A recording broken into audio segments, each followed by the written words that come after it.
Mfumu wa wazifumu lero ndabwera ndi nkhani yake kuzana ndi mkulu ushu.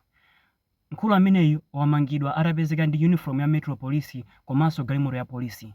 Mkulu ameneyu dzina lake ndi Tendai amachokera ku Zimbabwe koma amakhala mu dziko la South Africa. Mkulu ameneyu ali ndi chibwezi chakecho chimachokera ku South Africa ndi citizen.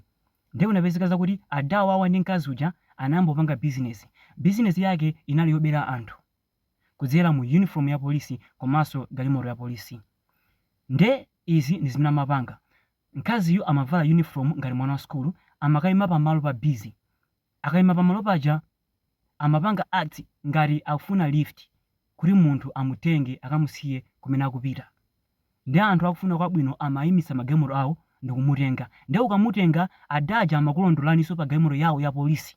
Akakuyimisani amapita straight kwa mkazi uja ndikumfunsa dzina lako ndiwe ndani. Ndi mkazi uja amayankha mobanika ngati inuyo mwampanga kidnap kapena akukopani inuyo.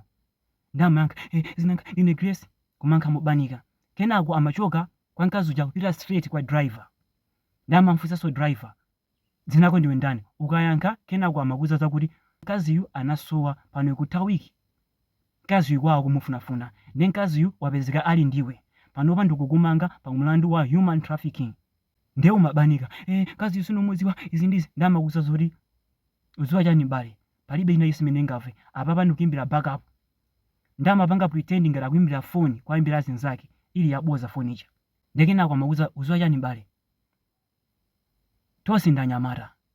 Tingati kumvana. Sindikufuna zoti iweyo upite ku polisi.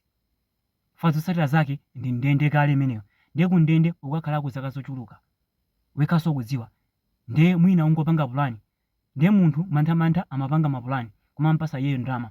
Kenako amakuza zakuti siye mkazi yupompa iwe nyamuka kazipita. Ndi anthu aja amamusiya mkazi uja. Kenako amatenga na mkazi uja ndi yeyo kumapita.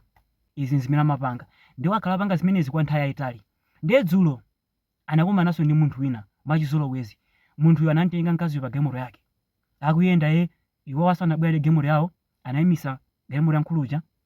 Kenako straight anamfunsanso mkazi uja mwachizolowezi ndikupitanso kwa driver nkuyamba kumfunsa mafunso. Dzina lako ndiwe ndani? Dzina langa ndine wakuluakuli. Iweyo takumanga pa mlandu wa human trafficking.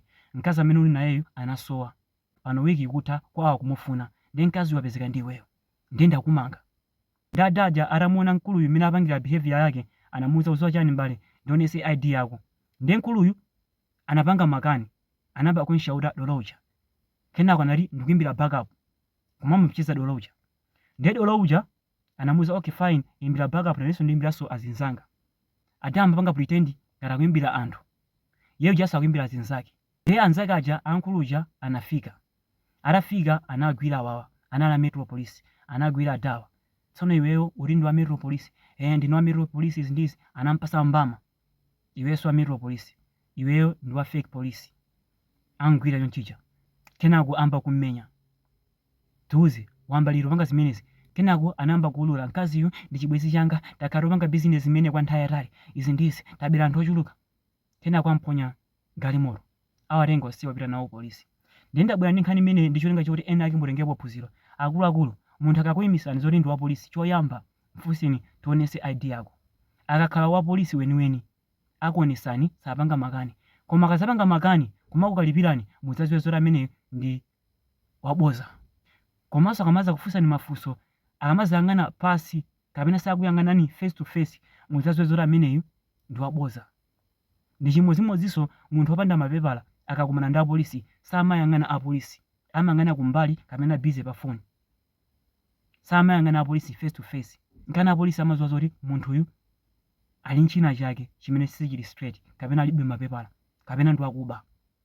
Izi zimene zimapangisa kuti apolisi akudziwe mwachangu kuti uyuyu china chake sichili bwino.